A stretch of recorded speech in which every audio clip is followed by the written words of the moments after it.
A for अंडा, B for बंदर। और सिर्फ अरे यार कहूँ हमका इंग्लिश आवे लग गई तो पूरे गांव में हम इंग्लिश फर फर बोलब और पूरे गांव वाले साले हमारे मुंह दिखे मुंह और पूरे गांव वाले साले हमसे जली हैं वो जब हम इंग्लिश बोले लगब। ए फॉर अंडा, बी फॉर बंदर। ए हगन चचा हिया मतन यार। अरे गांव में हम सबसे ज्यादा इंग्लिश तुम का आवत है और का इंग्लिश पढ़े हैं, 4 कक्षा पढ़े हैं और उसके बाद जो है हमका इंग्लिश आवत है 2 दर्जन हम पास है इंग्लिश। तो मैं बहुत हुआ तो है तुमका इंग्लिश, हमरे कत्ते इंग्लिश नहीं आवत है। अरे वह बात सही हगन चचा हाँ। तुमका आवत है लेकिन 2 दर्जन हम पास है इंग्लिश में। यहाँ हमको फर इंग्लिश बोली बताई बताओ। English English English English English English English English अति तेज तुम बोल रहे हो तुम। सही के हो चचा, चचा का जब इंग्लिश आओ तो वक्ति हमका नहीं आओ। इसको चचा इंग्लिश हमका जो है सुना दो, हमका जो है पढ़ाई बता दो और हम इंग्लिश सीख जाए। हम वैसे कोई पढ़ाई तो नहीं है इंग्लिश, ये सोच लो। अगर तुम्हारी बात आए तो हम तुमका पढ़ा दे रहे हैं। अरे गाँव भाई हगन चचा सबसे ज्यादा पढ़े हो, हमको सिखा दो हम इंग्लिश बोले लगे। 2 दर्जन पास है ना, तीसरे में आए हैं। तीसरे दर्जन हो? हाँ बताओ बताओ कहाँ पूछेगा, बताओ फटाफट। ए देखो हमका सब याद है, तुम खाली सुनो।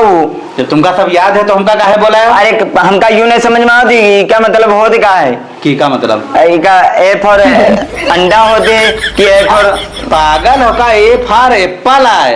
ए फॉर एप्पल है? हाँ। अरे नहीं ए फॉर अंडा है, देखो इधर अंडा गोल गोल बना है।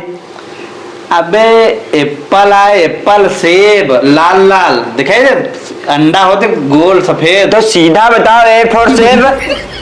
ए फॉर एप्पल, एप्पल माने सेब। एप्पल माने सेब होते। अच्छा और यू बी फॉर बंदर आए, देखो यू बताओ फिर चचा। ए फॉर एप्पल हो गया, चलो ठीक। हाँ। यू बी फॉर बंदर तो आए। बंदर नहीं, गेंद बनी है। B for ball. B for ball. हाँ। तो अच्छा बी फॉर बॉल हो सके तो बी फॉर बंदर तो हो ही सकते और ए फॉर अंडे हो ही सकते। यार हो तो बहुत कुछ सकते लेकिन जो लिखा है वो पढ़ो, वो पढ़ेगा तो पढ़ो ना हम जे। अरे नहीं अच्छा ऐसा करो, इका बंद करो हटाओ। हाँ। या के बिटौनी हमारे क्लास में यहाँ है। अच्छा। वो हमसे यू कह दी आई एम गोइंग।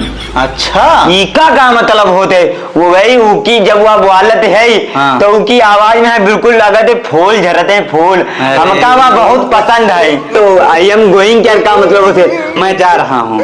जाओ ना तुम्हारा नक्की दाद जब सबसे ज्यादा हगन चचा तुम गाँव पढ़े हो, इका मतलब बता दो तो हमका हमका बताओ कि जिमा जाने की हमको इंग्लिश आवत है। तो बता तो रहन मैं जा रहा हूँ। तुम जइहो का है पहले उका बता दो तब जाओ ना, दिमाग ना खराब करो। अब ये सब बंद कर दें, खाली का मतलब बता दो बस। की का मतलब? मैं आई एम गोइंग क्या है?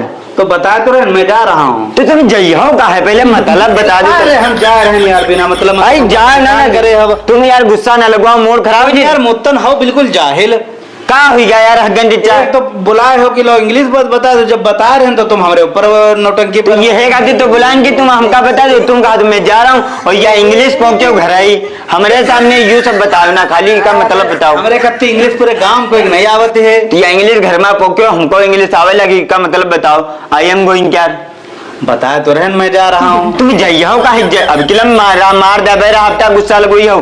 चच्चा चच्चा हो चच्चा रहो, बताओ का मतलब बता दो। ताज देवी का तब जइहो कहूँ।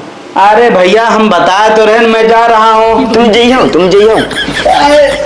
जाओ जाओ जाओ, इसका मतलब बताओ ना फिर। तुम यार मुत्तर हम बता रहे हैं, तुम बिल्कुल अनपढ़ गंवा रहे हो। इसका मतलब बताओ, का मतलब तुम चच्चा हो तो इसका मतलब यूं नहीं कि पढ़ी लेके आओ तो हमका बताइयो नहीं। बताओ का मतलब बताओ। मैं जा रहा हूँ। तुम फिर बता फिर जइहो हम तुमका कुछ हम दोबारा हमका न बोला, हम चले जा रहे हैं। तुम जाओ तुम जइबे करो। हटाओ